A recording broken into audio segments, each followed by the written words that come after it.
भाजपा आहूत बंगला बंद के दौरान एनबीएसटीसी का ड्राइवर सिर पर हेलमेट लगाकर बस चला रहे हैं। बंगाल बंद का मिला जुला असर देखने को मिल रहा है। शहर में अभी तक बंद का आंशिक असर दिख रहा है। सुबह से ही सरकारी बसें और छोटी कारें चल रही है, लेकिन सबसे बड़ा मुद्दा ये है कि उत्तर बंगाल राज्य परिवहन निगम के बस चालक सिर पर हेलमेट लगाकर गाड़ी चला रहे हैं।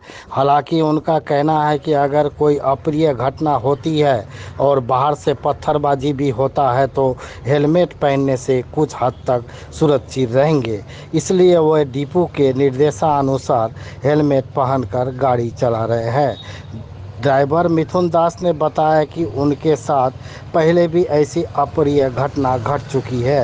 उस अनुभव में वो हेलमेट पहनकर बस चला रहे थे। निर्देश আছে আমাদের কাছে যে আজকে বন্ধ আছে, বন্ধ এটা সরকার থেকে বলেছে বন্ধ মানা হবে না। সেই জন্য আমাদের প্রশাসন বলেছে যে আপনারা হেলমেট পরে সেফটিভাবে গাড়ি চালান। কোথায় যাবেন গাড়ি নিয়ে? হ্যাঁ, গাড়ি নিয়ে হিলি যাবো বালুঘাট হয়ে। বাস সব বেরোচ্ছে আপনাদের? হ্যাঁ, আমাদের সম্পূর্ণ গাড়ি চালু আছে এবং সব গাড়ি চলছে। এখন এই হেলমেটে কি মনে হয় যে কেন হেলমেটটা পরা? হেলমেটটা একটা সেফটির জন্য, পাশে থেকে কেউ ঢেল দিলে এতগুলো প্যাসেঞ্জার নিয়ে যাবো, বাই চান্স গাড়িটা আঘাত লাগলে আমাদেরকে গাড়িটা কন্ট্রোল করার ব্যাপার আছে। ঠিক আপনাদের ডিপো থেকে অর্ডার? হ্যাঁ, এটা আমাদের ডিপো ইনচার্জ বা উপর মহল থেকে অর্ডার করেছে।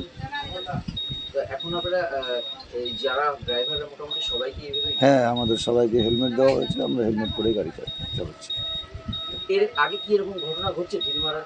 হ্যাঁ, এর আগেও আমার কাছে এরকম দাঁড়িভিটের একটা ঘটনাতে আমি কলেজ মোড়ে এরকমভাবে আমার গাড়ি ভাঙচুর করা হয়েছিল।